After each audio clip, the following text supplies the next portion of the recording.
I have some information that's helpful. But like I said, this is an opportunity too for you to ask questions. So I do have some slides, and I did have some questions sent ahead of time. So I will address those specifically, and then we can just kind of open it up, and hopefully Esther can monitor the chat, because once I go to my slides, then I lose that. I don't see the chats pop up. So I'm going to go ahead and share my screen, and then we will get started. And also, I just wanted to let you know that I did see that we have some of our local nurse consultants on today. So, if they have anything or they want to pop in, if it's a specific area question, then that's great too. Okay, I am not. Hold on just a second. I'm going to stop sharing for a minute, and then for some reason I'm not able to click on my PowerPoint. So hold on just a second here.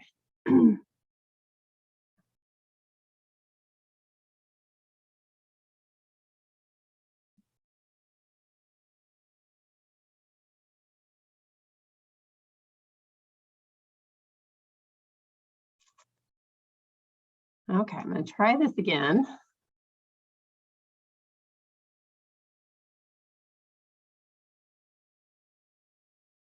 Okay, hopefully you're seeing my PowerPoint. Am I good? Okay, I see we've got our heads bobbing, so that's great. So I just wanted to give my contact information at the beginning, kind of like I've done before. But if you haven't been on the calls before, my name is Heidi Hotvedt, and I'm the coordinator for Healthy Childcare Iowa and the Childcare Nurse Consultant Program. I'm employed by the Iowa Department of Public Health, and my contact information is right there. And maybe Esther can put it in the chat box, or you can always find it on the map, our Childcare Nurse Consultant local map that's on our website. I do have our website there, and then also our printed products page, which is kind of the page where most of the providers go to for specific forms and questions and different things that they have. We kind of try to put everything on our printed products page, as well as some COVID direct links, because I know that's a challenge sometimes to find information. So we have some direct links there. And again, thank you so much for allowing me to present today. So I just wanted to share, this is our map, and here's the direct link to our consultant map, but we do keep this map up to date as changes occur. So it's always on our website. You can click on our website and find the information. And then also on that map, we do have contact information for our state staff team. So there's a team of us. Deb Geimer is our professional development coordinator. And then Kim Gonzalez, which some of you probably know. She did move into the state leadership position back in October. So we're excited to have her on as our data, health and safety data analyst. So that's really great to have her join our team. And a lot of you have worked with her as a local nurse consultant. She actually has been a nurse consultant for pretty much almost since the program began over 20 years ago. So it's great to have her on the team. And our state staff contact information is available on the map. So just wanted to talk about, of course, some COVID changes. I'm just going to let you know a couple of things, but I first wanted to just reiterate that we still do have a childcare guidance that DHS and IDPH did approve back in May. So it's been around for a while, but we still want to refer people to that guidance document. And in there's a link to the common illness and exclusion criteria, and that is actually under review and being updated. I was hoping to say that it was already updated. That's something that's done by Iowa Department of Public Health leadership out of the Communicable Disease Division. And so just waiting right now for that link to be updated so that we can have that updated in the childcare guidance, but did want to let you know that that is under being worked on. So hopefully soon, but in the meantime, I did want to share some of the updated guidance that has been already publicly posted on the Epi manual. So I will discuss that today. And I did want to just let everyone know, unfortunately, we have been having increased cases, of course, statewide with COVID, and I know you all know that. So that's not news to you, but you know, in the childcare FAQs on the DHS website, it does still say that all licensed centers and homes are required to notify Department of Human Services staff. And that's for staff or children that have a positive test. So just wanted to make sure if you weren't aware of that or you thought maybe that had ended, we are still documenting that. And then I'm still also for the state documenting outbreaks. So we do have some, when we see clusters or outbreaks, that does is something that we want to at least track or have in our log. So please reach out to your local nurse consultant and to your DHS consultant, because then they can share that information with me that there's an outbreak that's occurring, and that's just for us to track, and then also maybe some additional guidance may be needed.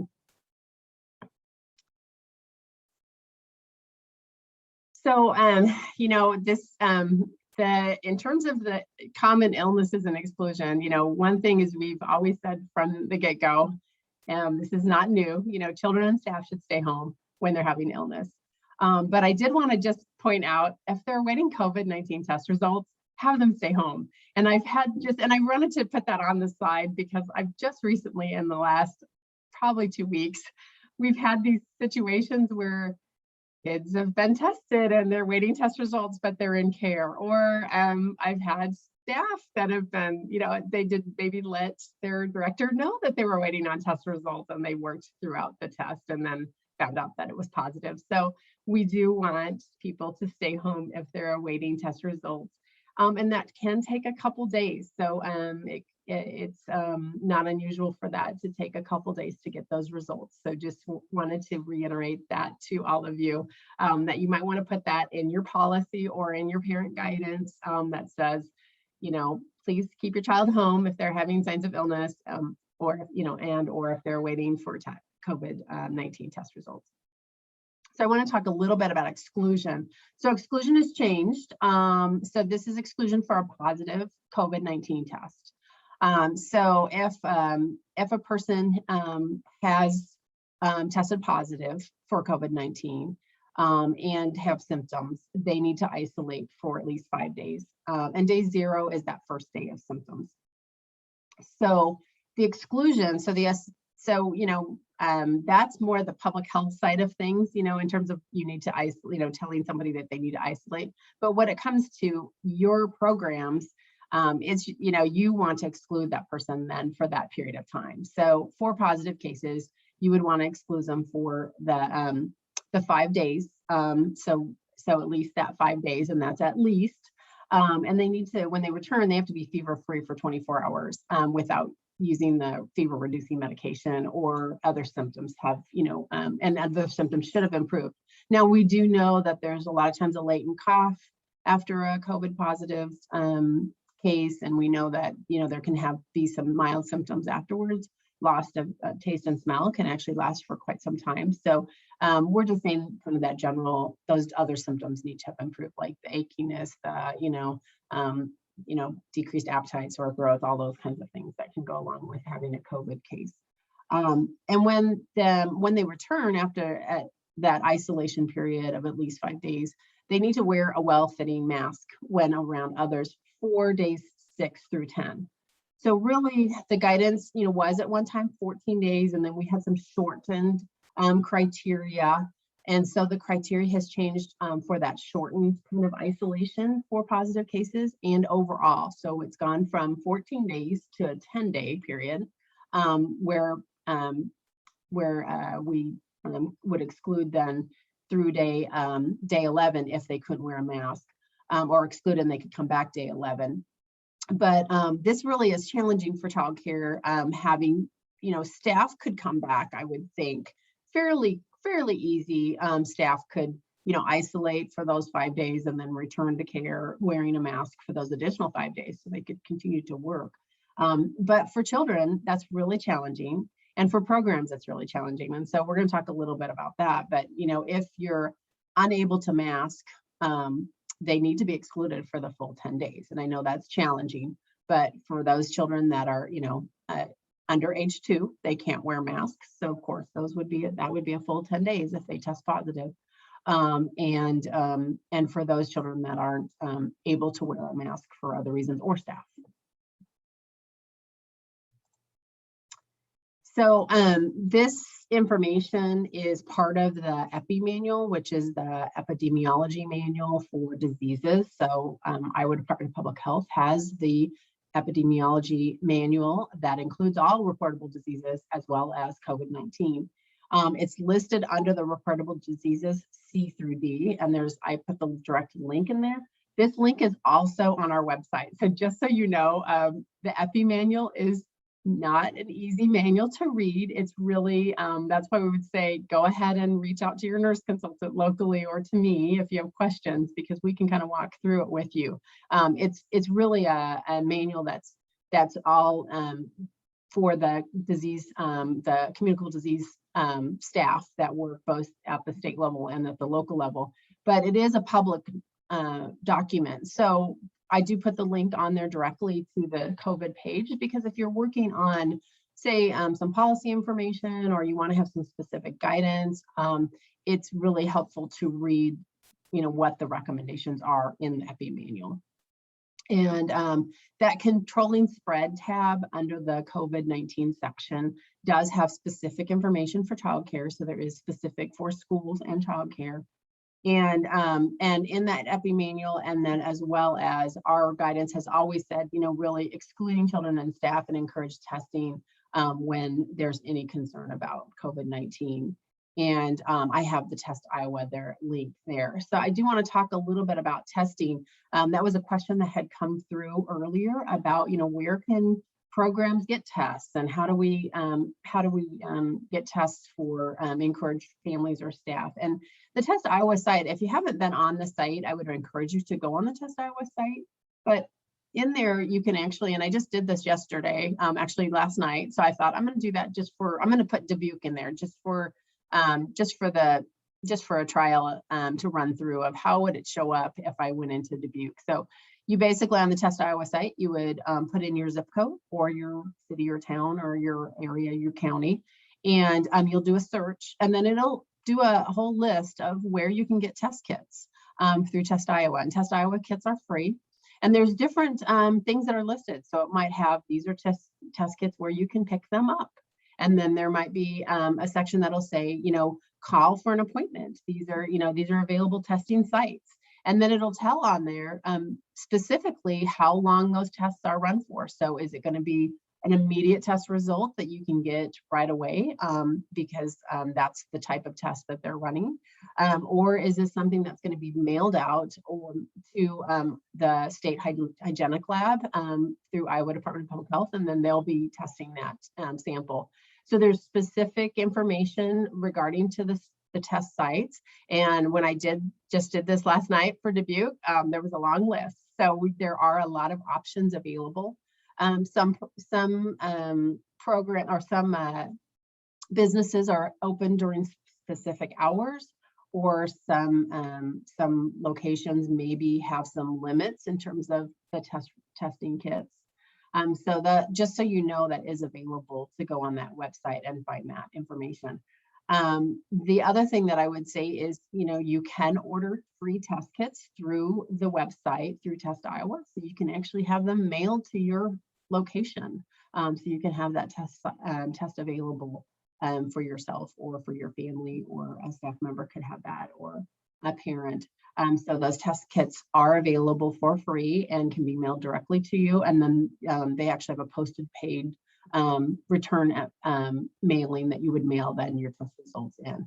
Those tests, of course, take longer because they're going through the mail, and then they're going to the state hygienic lab. So they might take, it might take a couple days to get the results, 48, even 72 hours to get those results. But it just that's some information that I wanted to make sure that everybody was aware that those are available.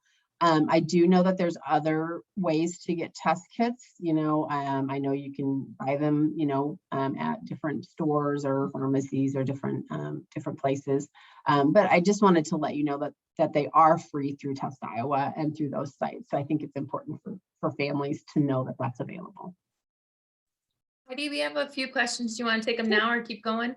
Yeah, we can do some questions. I'm going to talk a little bit about those that have been exposed to a positive. So that's kind of the information about positive cases, and then we can talk about exposure, but we can take some questions. Yeah. Okay, perfect. So the first one was, what does it mean when a test comes back inconclusive?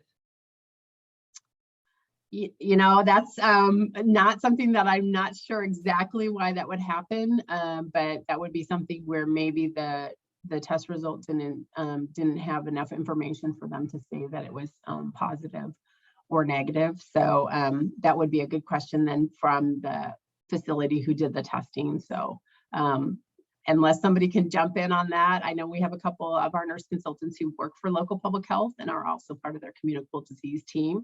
So I'm not sure why a test would come back inconclusive unless it was similar to, and as you know, there is, you know, just like when you do a strep test, you know, sometimes we can have an inconclusive strep test because of the way the test was obtained or not enough saliva or whatever. So that can happen with different types of tests. So I don't know if anybody wants to jump on or put it in the chat. I think a follow-up to it that was how would you handle then an inconclusive test? Well, you know, I would probably recommend that they retest, unless, you know, especially, I mean, if they're having, you know, active symptoms, you would want to be retesting to see, you know, if possible. The other thing is sometimes people test, you know, they start having symptoms and they test, you know, immediately. And so then there is kind of a time frame that they do recommend testing for when you have symptoms or when you've had an exposure. So there's some guidance around that, and that would be something that you could talk with your healthcare provider specifically about. The next one is, do we report positive cases for both staff and children? DHS is saying yes. That is on their FAQ, and it says for positive staff or children.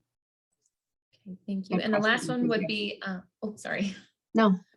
The last one that we have is how accurate are the at-home test kits?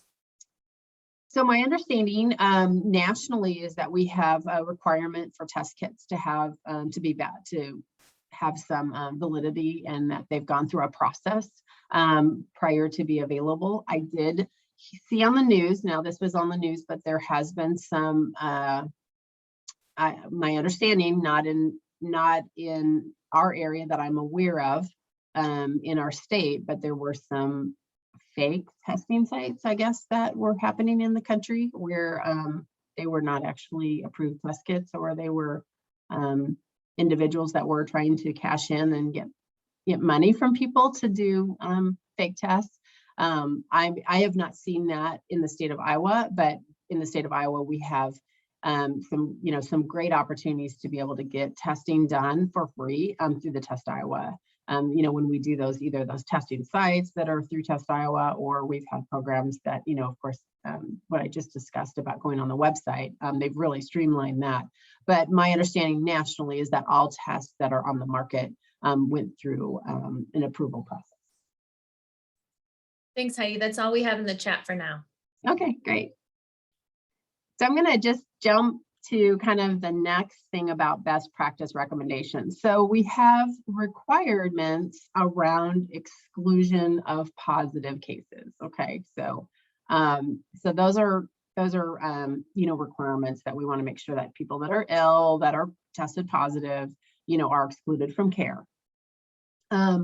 But those who have been exposed to COVID-19, in the Epi manual does say, they may need to stay home and should mask and get tested. So anyone who's had an exposure, that is the general recommendation.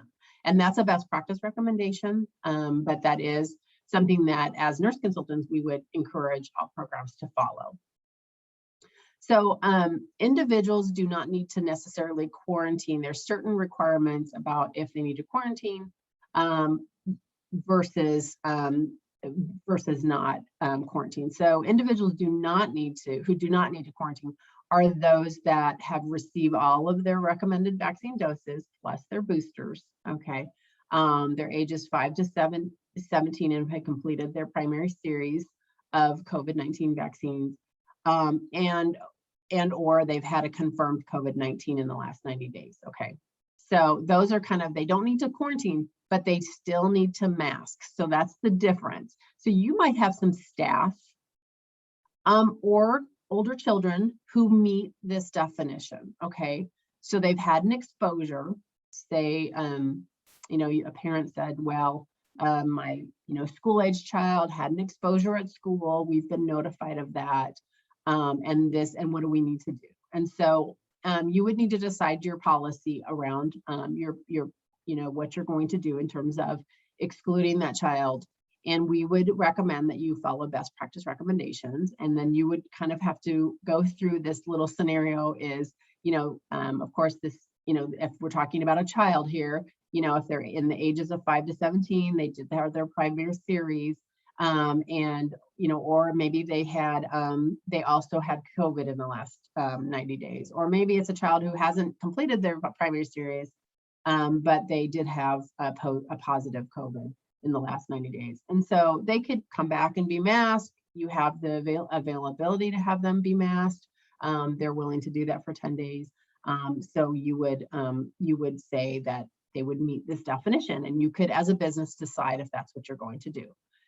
It is your decision, though. You might say, if somebody's had an exposure, I don't want them in my care, and this is what I'm going to have for my policy. So it's really, we encourage following best practice recommendations. Like our nurse consultants, we're best practice, so whether you had us come out for a, playground assessment or a record review, we're always going to tell you best practice recommendations as well as what's minimal requirements, okay? So I wanted to run through that. So I'm going to go to the next slide and explain. So who needs to quarantine? Under the best practice recommendations, individuals should quarantine if you're in one of the following. So your age is 18 or older and completed the primary series recommended, but did not get a booster shot when eligible, okay? Or you've received some single dose and haven't completed that recommended booster shot. So with the Johnson & Johnson vaccine, or not vaccinated, or haven't completed primary vaccine series. So there's a lot of questions here. This is confusing. I'm going to be honest. It is confusing for programs. But when you think about children, most children that are younger, so not your older kids, your school age kids, but your younger children are not able to be vaccinated. So right off the bat, our recommendation would be that they should quarantine. And but this is where you can evaluate your staff in terms of, okay, do my staff should I be excluding them because they should technically be quarantined because of having an exposure? And that's where, every situation is so unique. Each program is very individual. And so that's where I think it's very helpful to walk through these questions with your local nurse consultant. Because I think, that's some of this information you might not even know. So you're really having to try to figure this out. And I think it's helpful to walk through with your local nurse consultant because all of us are familiar with working with the Epidemiology Manual, are familiar with, when guidelines change and what our best practice recommendations would be. So I do want to just talk a little bit about, actually, before I jump to this next slide, I do want to just talk about one thing. So the question has come up about, so maybe someone's not going to quarantine, then they're a school age, so they've had, they meet that definition, they have their primary series completed, or they maybe had COVID in the last 90 days. And so that child's not going to be excluded from care, but they still need to be masked.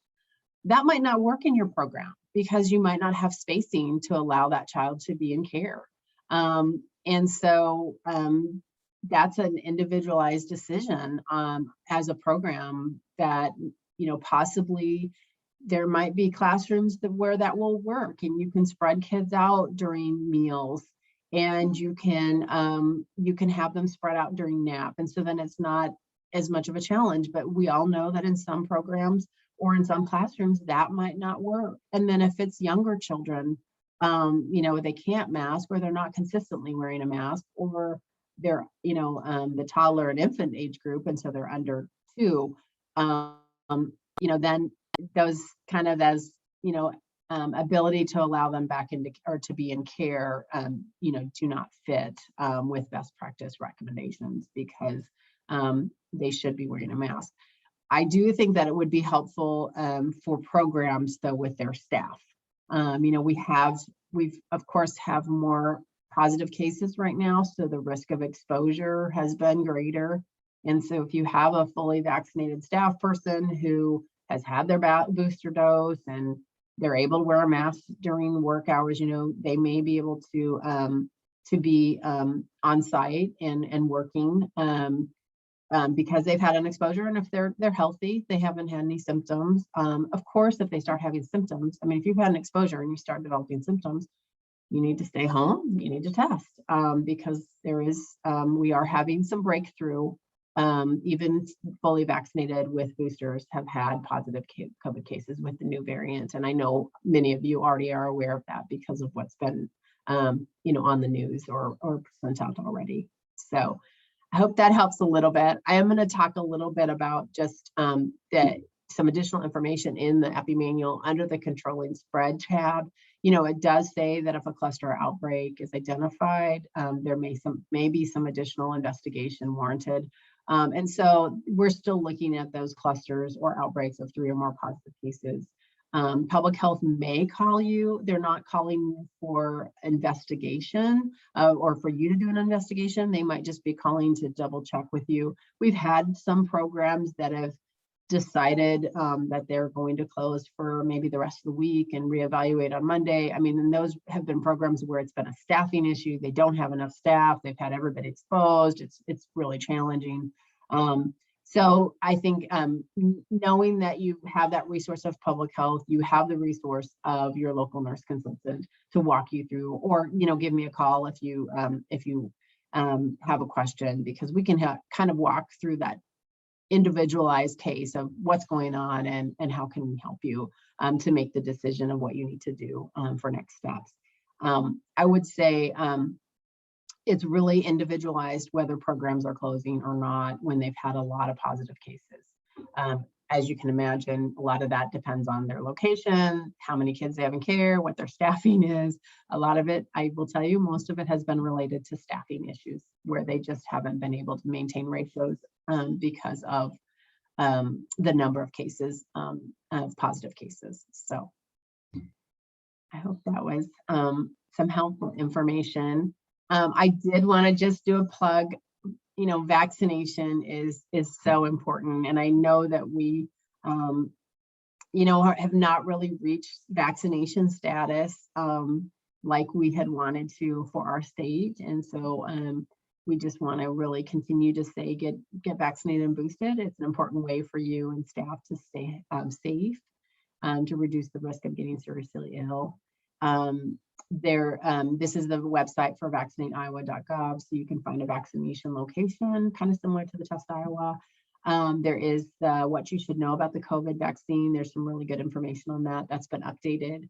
And then there are some additional vaccine resources, posters, and social media graphics. So if you do some social media with your program and you want to, or you send out a newsletter or whatever, and you want to add some things in there, those are free that you can add in. And I think sometimes just visually showing your support for encouraging families and staff and children 5 years and older for vaccination. I think that can be a way to really support the childcare industry for hopefully being able to stay open and not have a lot of positive cases.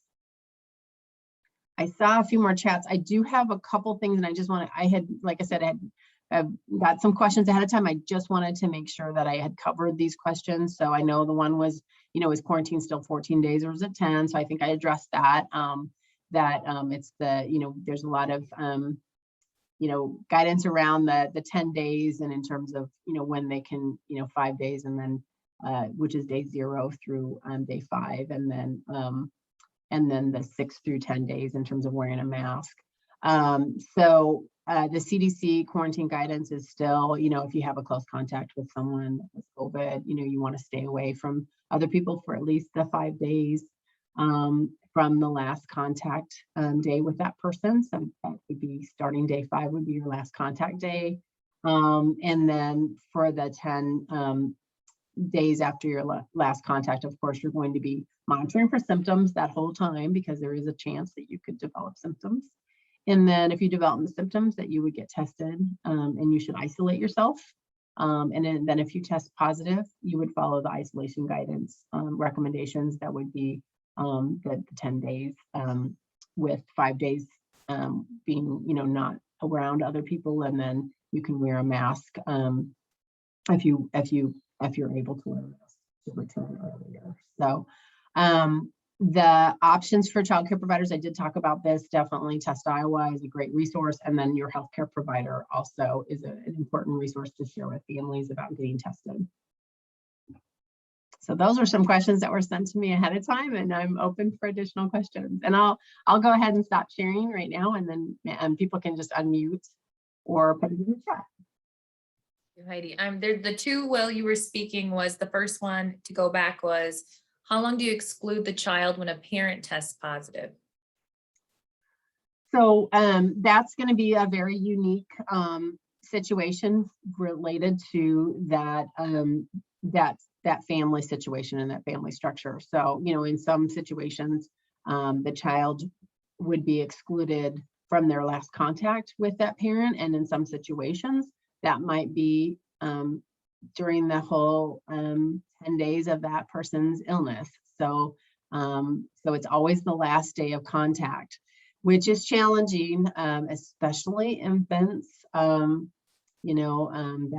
That's where I would say to that parent, really talk with your healthcare provider, because if they're breastfeeding, they're nursing, that is contact with that infant throughout their infectious period. So we would really want to, talk to that parent about, reach out to your healthcare provider and ask some specific guidance on that.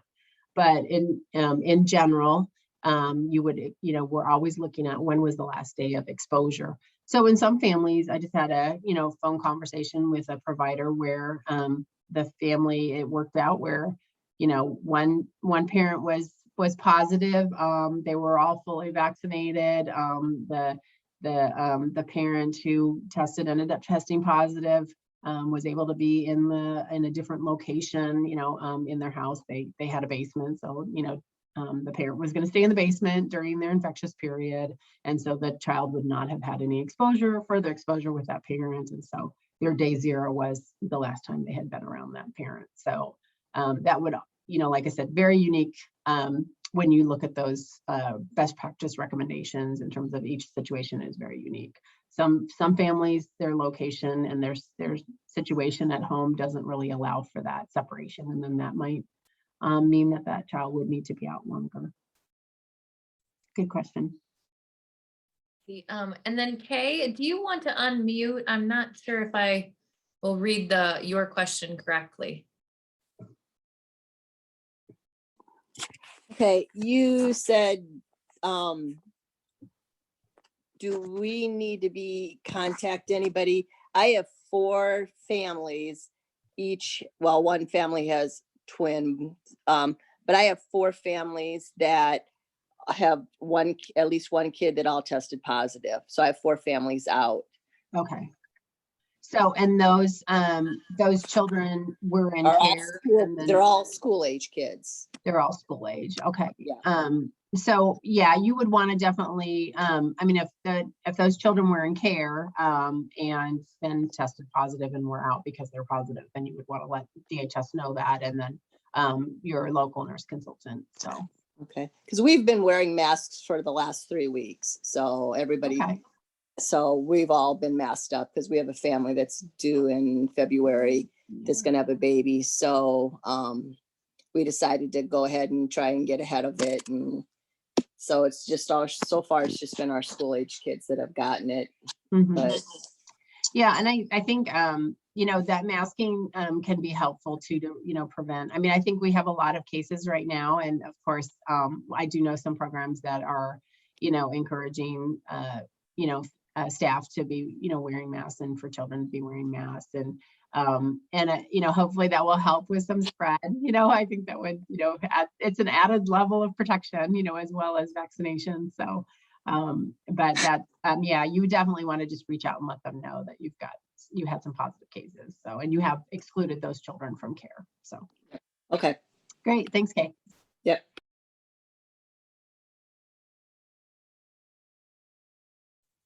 There's another one right in the chat, Heidi. Oh, okay. I'll pull the chat up because I can see. I was gonna, okay, perfect. So it says the situation, this is from Jada. So the situation for the new guidelines, parent test positive on the 10th, cannot isolate from child. So their isolation is complete on the 15th. The child can return on the 20th and wear a mask beginning the 23rd, the 25th. This is where I get my calendar out. If you call me, I get my calendar pulled up and then I actually count out the days. So of course I can't multitask and pull a calendar up and be on this at the same time, but so definitely if you want to reach out specifically to your local nurse consultant, they can kind of walk you through that, or with me afterwards, that'd be great. But okay. Well, I guess, just my question is, I took a picture of the last slide with my phone and I'm just looking over it. Okay. So this is quarantining. A lot of our kiddos, I'm the nurse for Head Start for community action in the 7 region, or the 7 county region up north here. And I'm just looking over the CDC guidance, because now it says that the child is supposed to quarantine for 5 days after date of last direct contact. Correct. But then the previous slide said 5 days, and then, or 10 days, and then the day 5 through 10, they're supposed to mask. Is that correct? Otherwise, it's 10 days without masking. Right. So I think, and that's, so if you're looking at the CDC website, it may, the verbiage might be a little different than what the Epi manual says in terms of this. My slides would be direct screen or, cut and paste of what the Epi manual says. So we go by the Epi manual. And I know with Head Start, they following Head Start national standards through the CDC. So Jada, maybe we can talk afterwards and we can just kind of walk through it so that you have it. Yeah, because I'm trying to revamp our exclusion to instead of the 20 days pretty much when a parent tests positive, then it's 10 days after that. And then our children we're not masking because of just a lot of parent pushback and really how effective is it anyway? Are they really wearing that mask a lot? Some of our kiddos have developmental delays, autism on the spectrum. They can't safely wear a mask. So that is why we just, as a whole, we have not been masking. So yeah, I really want to look at safely shortening that amount of quarantine time. Yeah. Why don't you reach out, Jada, after this? I have some time if you have a few minutes. Okay. We could chat through it a little bit on. Okay, wonderful. Thanks, Heidi. Yeah, thanks. I don't see any other questions right now, so I don't know if anybody has.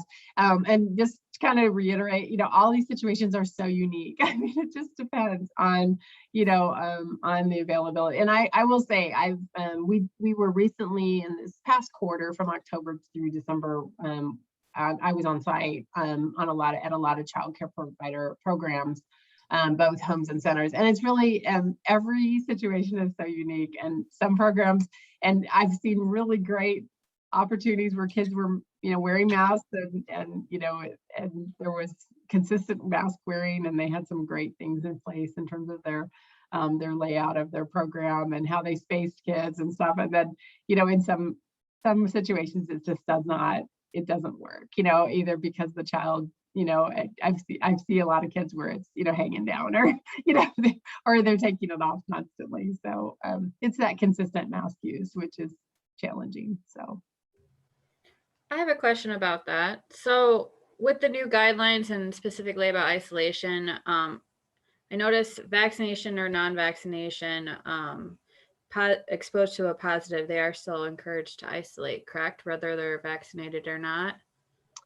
Well, there's still some guidelines around monitoring when you've had an exposure, but if you're fully, if you're an adult staff member that's fully vaccinated and boosted, and is able to wear a mask consistently, they may not need to be excluded from care, depending on, but they still need to be monitoring for symptoms, wearing a mask consistently, and may need to be excluded depending on if they start developing any symptoms. So yeah, it's that 10 days because they have had an exposure. So I think that's what makes it tricky then when we talk to staff about it, because they're thinking one way or the other, it doesn't make a difference. I can't come to work. Yeah. So. Yeah. And I mean, that's your business decision too, in terms of how you're going to handle some of those situations, because I will say it's really every program that I talk to really has their own policy around what they're going to do with staff. And sometimes you don't know vaccination status. Some programs don't know their employees' vaccination status, which, is understandable too. And so then you just kind of have to do a blanket decision of what you're going to do with all staff. But it is challenging, I know, because you're trying to maintain ratio. So you need to know, what's going to work best for your program. So great questions. I wish I had all the answers, and it's not easy. I will tell you that the guidelines are challenging, and they're confusing. I know that the Iowa Department of Public Health has done a great job with putting out their updated guidance in the Epi Manual, but it is challenging, even as a public health nurse, to go through and really make those decisions, or helping programs make those decisions of what works best for them. So, and it changes constantly. Just another thing. So I should have said this at the very beginning. What is on the slides right now, as of 1 o'clock? That was the most current guidance that I have available to me through the Iowa Department of Public Health. But it has been ever changing just recently. So I mean, all through COVID, we've had a lot of changes, but definitely. So just to let you know, this could change again. And we're waiting right now, like I said, for that common illness and exclusion guidance to be updated and finalized. And so there could be changes. And we of course, we send that out and we update that on the website so people know that. Heidi, just a quick question. So when we have classroom closures due to positive case for children, are a lot of programs still doing that, where they're supposed to, if there's direct contact within 6 feet for more than 15 minutes within 48 hours of symptoms, are programs truly closing to quarantine their kiddos? And is it going to be decreased now to 5 days instead of the 10? Yeah, and programs are just making decisions based on the updated guidance in terms of how they're going to handle those situations. And we do look at, if there was a positive child in care, if there were exposures in that classroom. So that's still in the guidance information, both in the CDC and in the Iowa Department of Public Health Epi Manual. And that's, we always say, encourage, even if, I had a question yesterday about, it was a potential exposure. They weren't, there was a parent that was positive, if I remember correctly, and a child that was getting tested, and they said, should I let families know? What should I do? And I said, I think it's always important to remind parents and let parents know that, we are having active COVID positive cases. And I said, you might not have one right now, but it's still good to share that information. The Test Iowa site, I think, is really helpful information for parents, because I don't feel like parents really know. I know that's been publicized a lot, but I'm not sure that parents really realize that they can just put in their zip code and find a location where they can go get a free test. I mean, that's I've heard some stories of parents that have spent a lot of money to go to, just buy tests different places, and haven't really asked for some guidance around it. So I just think that's a really great opportunity to spread the word. I want to point out one thing about that, though. So in our area, I had to do some research on Test Iowa specifically. And a site I reached out to told me that they would not give tests for what they called quote unquote surveillance. Okay. And so some places it's not as easy as calling them and getting the test. I know you mentioned some places like an appointment, but the one I called specifically was a hospital, and the situation was someone was directly exposed, and they still said they don't hand out tests for surveillance. So I guess I just wanted to point that out. It's not always so yeah, that's unfortunate because I mean, the Iowa Department of Public Health has specific guidance around, we encourage testing, and it's in the Epidemiology Manual. So I don't know if that was recent. I know that there was some, I know, and maybe that's just some, maybe because it was a hospital system. I mean, I'm not sure, but I know that there are some, there were some challenges, I know, where they were getting flooded with, especially before the holidays. I'm just going to be, that there was limited tests in some locations. And so they were just holding those for those people that were having active symptoms. So, possibly something like that. Yeah, no, I just wanted to point that out, that some places view it that way. So just be aware of that if you're researching, and let families know of that. But the option to, sharing with families, they can go onto the Test Iowa and order it for their family to have some on hand. That's a great option. Then you don't have to worry about finding a place and going and getting it. Yeah. Yeah. Thank you.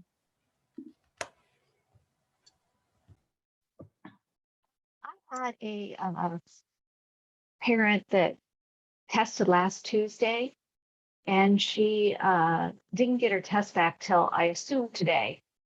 And that was the inconclusive test. So here's my question: how long do I exclude the child from daycare for that? So was the parent positive?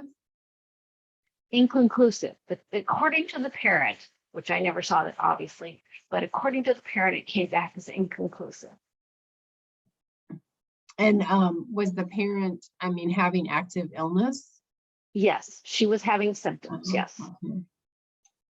Well, and she was exposed, and she was exposed. She knows she was exposed. So okay. Yeah, that's a challenging one. Kind of a unique situation. We encourage we encourage that people that are having symptoms to get tested. So it's unfortunate that they didn't really get their test result back, very quickly. And I'm sure the child's been out then this whole time. Is that correct? Yes. Yeah. So you could probably reach out to your local nurse consultant and just kind of walk through to see, if you would allow that kid back sooner. Was the child with the parent the whole time since they ran that test from last week? Are they getting close to their 10 days? She's never said that she isolated herself from him. And I'm guessing she didn't, based on this child and the mom. Yeah, that's a unique situation. I would definitely reach out to your local nurse consultant, maybe walk through it a little bit, or to me afterwards, if that'd be great. So okay, thank you. Sure. I have another question. Sorry, Sure. I keep talking. No, that's good. Questions are good. So reach out to our nurse consultant, who's fabulous. I love working with her. Great. I see she's on the call. She gave me this new guidance, and there's symptoms here listed, and fever, cough, fatigue, loss of taste and smell, sore throat, headache, runny nose, muscle pain, nausea, vomiting, diarrhea. So some of those would automatically come to our exclusion policy, of course, but some of them, such as headache, fatigue, runny nose, are fairly common this time of year. And in developing our new policy and self-tests, I believe it says if you have any of those symptoms, you are not to come into the program. Is that correct? Well, unfortunately, people can have very mild symptoms and be positive for COVID. Are these with or without known exposure? These are just general. That list is from the CDC website.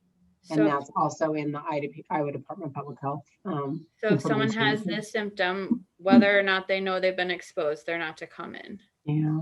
Well, and that's where you have to decide, you know, what your policy is going to be on that, because it is challenging. I mean, a runny nose for kids it's common. I mean, kids have runny noses, you know, so.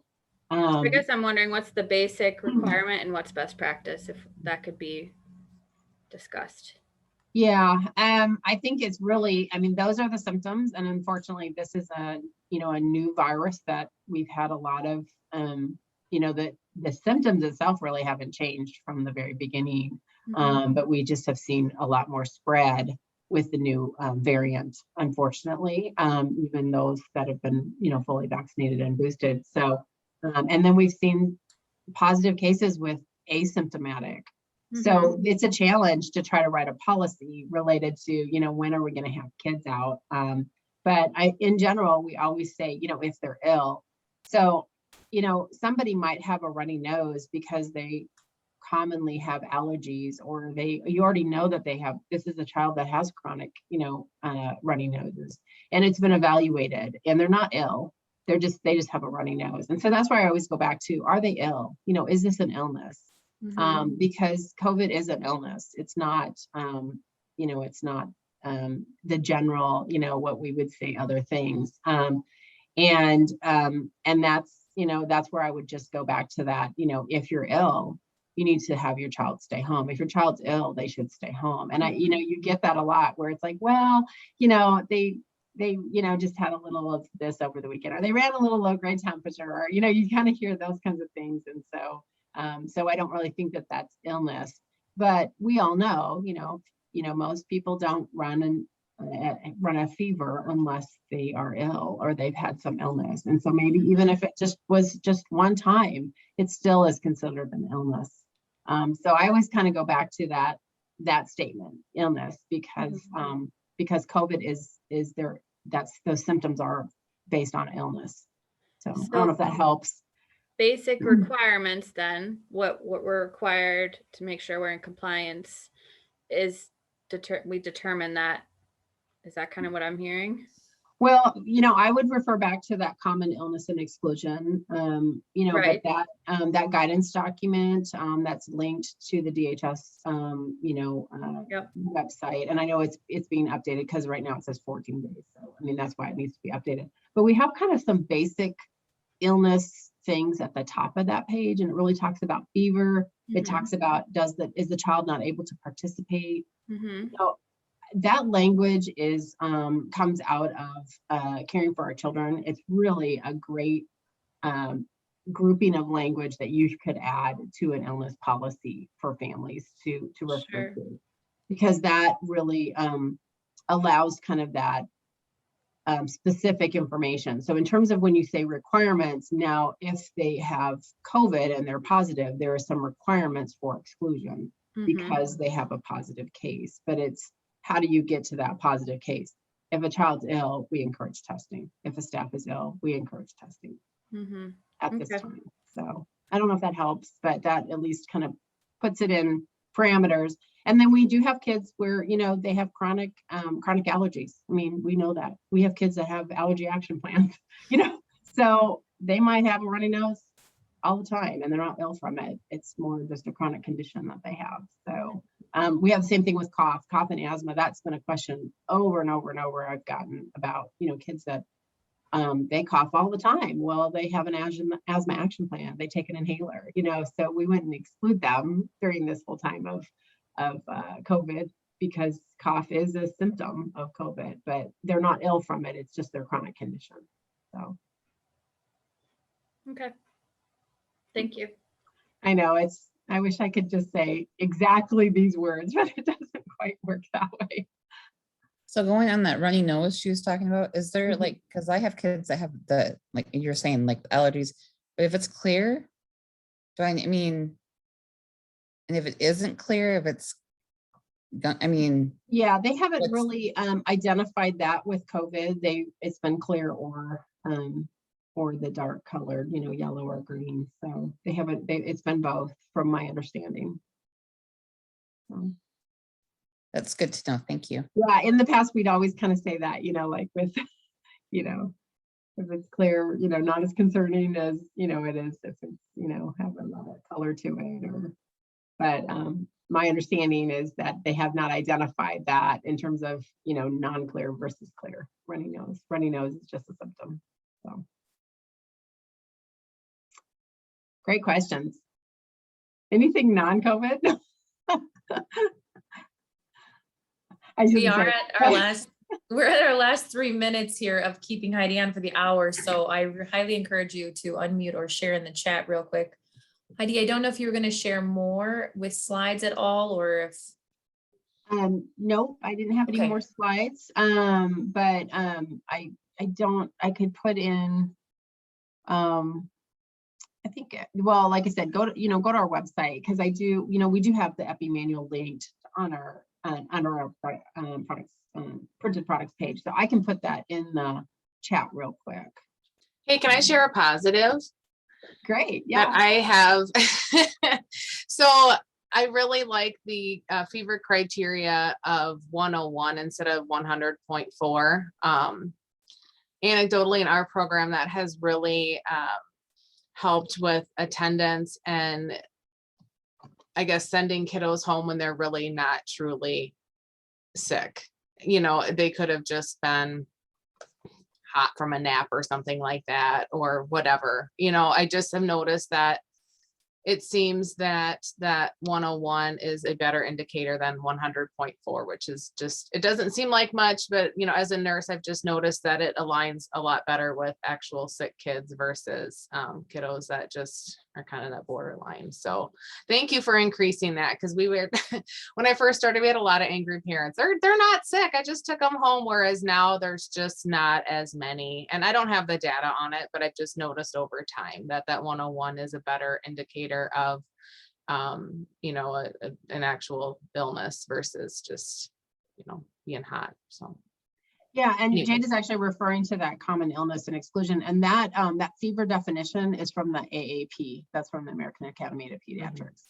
So that's and that was actually some conversation, because that I don't know if on the CDC, they really never said, in the beginning, they said the 100.4 was a fever. And then there was some question on, should we be changing our common illness and exclusion? And in general, our common, and that is following AAP guidelines. So that's what we've always had for our fever. Yeah, we had 100.4 during, beginning for COVID. And then this 21-22 school year, we did change it back to the 101. Mm-hmm. So. Yeah, and there's different age groups for that fever definition. So I would refer you back to that. I just put in the chat the link to the printed products page, and you can click on that common illness and exclusion. And I just wanted to give a disclaimer, is that the information for COVID has not been yet updated and posted. So I can't get the posting up yet of that, the 10-day information that I shared today. But that is, that will be updated. Thanks. Thank you so much. We are at 2:00. I just want to real quick remind everyone that on our website, iowaccr.org, you can find links to this as well if you for some reason forget what's in the chat or don't have that written down. In addition to that, if you are not already subscribed to our email and DHS's email, you can find that right on our website. It's very simple. And then whenever these new guidance pieces come out, you are emailed this information. It's not hidden from you. And so if you've accidentally unsubscribed in the past, just double check your email, make sure you're getting those updates. As Heidi said, it's changing constantly. And so thank you so much, Heidi, for being our guest speaker here today. Thank you all for attending, and please do not hesitate to follow up with questions. I'm going to stop recording, but I will keep this on for those of you who may have some follow-up pieces for Heidi. And thank you again for attending. Thank you.